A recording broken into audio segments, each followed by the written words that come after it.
যদি আপনারা একটু অনুমতি দিতেন আমি একটু রাস্তার উপরে যেতাম ওয়াজ করার জন্য। এখানে ঠিক ওয়াজ করে বসাবে না, ওয়াজ অ্যাকচুয়াল দরকার ওই রাস্তার উপরে। আপনারা তো নামাজি মানুষ, রোজাদার মানুষ, যাও কম বেশি ইসলাম সম্পর্কে আপনারা সজাগ এবং যত্নবান। তো যে মাথায় তেল আছে লোকে এমনি প্রায় বলে না যে সব তেলা মাথায় খুব তেল দিতে পারে, আমারও বলো এরম বলবে এরা। ওই মাথাগুলো উক্কো মাথা নাকি একটা বলে না, যে মাথায় তেল থাকে না, এরা মাথা চিরে বলে না যে উক্কো মাথা নাকি একটা বলে, এদিক কি বলে উক্কো মাথা বলে। তো আপনাদের মাথায় একটু তেল আছে, আমার ছেড়ে দেন, আমি একটু ওখানে গিয়ে ওয়াজ করি আসি। ওটা উক্কো মাথা আছে, দু এক ফোঁটা তেল দিয়ে দেখি যাবো। কথা বলেন না?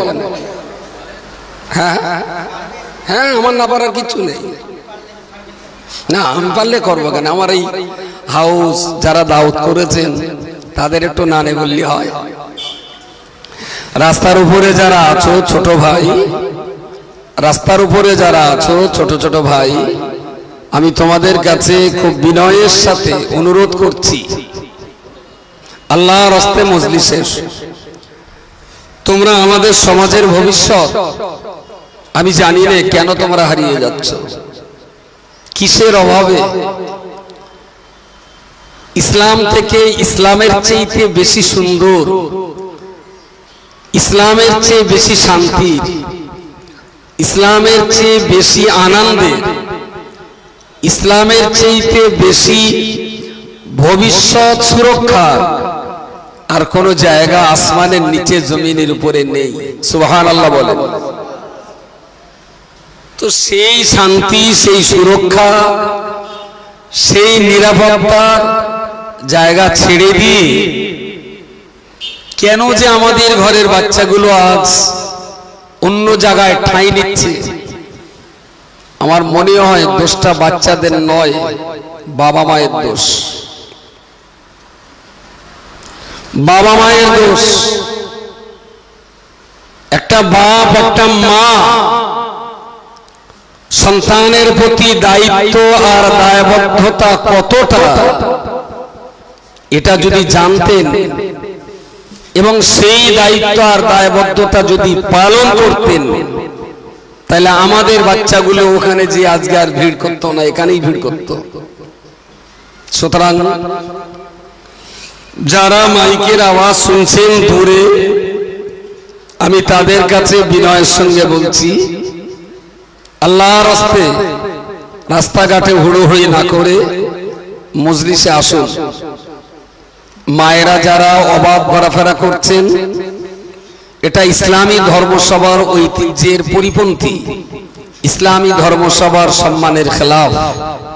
আমি বিনয়ের সঙ্গে মায়েদের প্রতি মাতৃত্বে শ্রদ্ধা জানিয়ে বলছি, আল্লাহর রাস্তে আপনারা একটু পর্দার ভিতরে যান। দোকানের কোনো কিছু কেনাকাটা, খাবার, আপনার ছেলে আছে, আপনার ভাই আছে, আব্বা আছে, তাদেরকে বলুন তারা কিনে কেটে আপনাদেরকে দেবে। আমি 1 ঘন্টা মিনিট 20-25 কথা বলবো। আমার এই কথাগুলো নিরবিলি শুনতে হবে। যদি আমার কথা পাল্টা আপনার কিছু বলার থাকে সেটা বলতে হবে এবং কথাগুলো পরবর্তীকালে কাজে লাগাতে হবে। যদি বলেন না আমাদের অত কাজে লাগাবার টাইম নেই, তাহলে আমি একটা সুন্দর মিষ্টি কাহিনী ধরবো। দারুণ সুন্দর একটা হাসান বসরি আছে, মনসুর আল্লাহ আছে, ইমাম নোমান বিন সাবিত আছে, একটা সুন্দর কাহিনী ধরবো, 1.5 ঘন্টা পার করে দেবো, হাসতে হাসতে চলে যাবো। কি খাবেন? বাল্লি খাবেন না গরুর গোস্ত খাবেন? যদি গরুর গোস্ত খাইতে তাহলে ওটা দাঁতের ফাঁসা টাসা যাবে বলে টদ্দা কুসপিস করলে হবে না। গরু চিবুতে গেলে একটু দাঁতের ভাষায় যাবে, একটু কাটি মারতে হবে, আবার একটু হজম শক্তি ভালো থাকার দরকার। বাচ্চা থেকে বুড়ো বাল্লি দিলি ও চিবুতিও হয় না, দাঁতেও বাঁধে না, হড়কর দিলি গড়গড় করে চলে যায়। সেটাও আছে আমার কোম্পানি। একটু কি জুত করে ধরবো আজকে? মারবে না তো?